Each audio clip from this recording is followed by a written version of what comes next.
And it's now, believe it or not, just 3 weeks until Christmas Eve. And while we may be excited about the holidays, our celebrations will most likely look and feel different.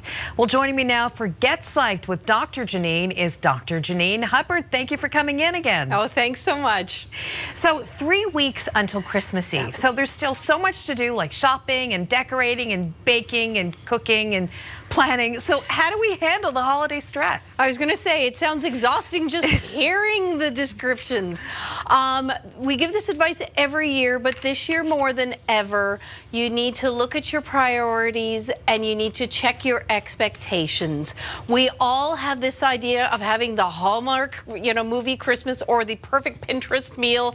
Guys, this year, again, let's look and focus in on what is really and truly important and what do you value and what are you going to want to remember from this year. And I guarantee you, it's not the wrapping and it's not all the, the finishing touches. It's going to be the memories of what you do with the family that you're able to spend time with this year.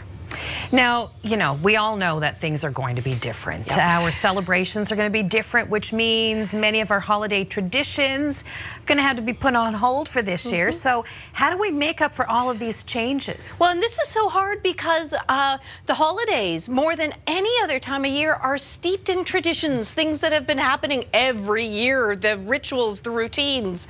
And so this year, it's kind of putting those on pause and going, okay, first of all, give yourself time and permission to mourn and grieve the loss of the things that you're not able to do. Don't just dismiss it as, it's no big deal. No, some of these really are a big deal for a lot of families, so it's okay to acknowledge it. Maybe you start making a list for next year of the things that, boy, I can't wait till I'm able to do that. And then it's reframing, which I know has been the motto of this year.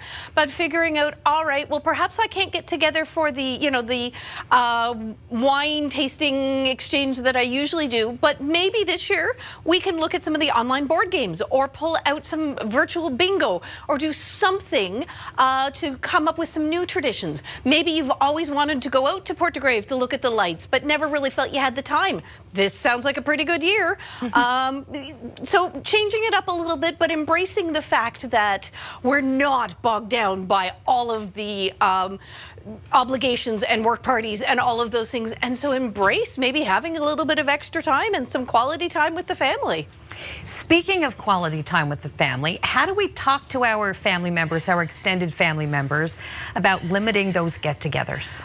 Now is the time to be doing it, not at the last minute. It's really important to let people know where are your comfort zone, what are you comfortable with. There are some families who are making plans right now to do some self-isolating for the time period leading up to Christmas so that they're able to go and spend time with some family, even within their home communities. But for others, it's really important to have the conversation now that says, guys, you know what? For a variety of reasons, this year we are going to limit it to just the immediate, 4 or 5 of us that are in the household.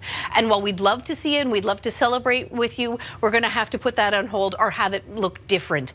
And it's really important to be respectful, same as we were when things were kind of starting to reopen and everybody's comfort levels were different.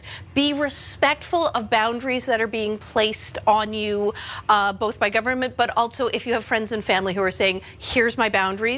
It's important to stick to those.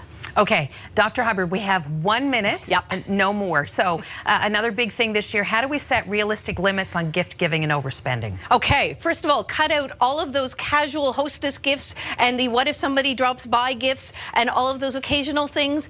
And remember, again, this is a year that people are hurting financially. Have those conversations with your friends and family now. Talk about setting smaller limits, acknowledging that this is a hard financial year for many people. And again, celebrate what's important. And I guarantee you, it's not the gifts and the bows and the ribbons.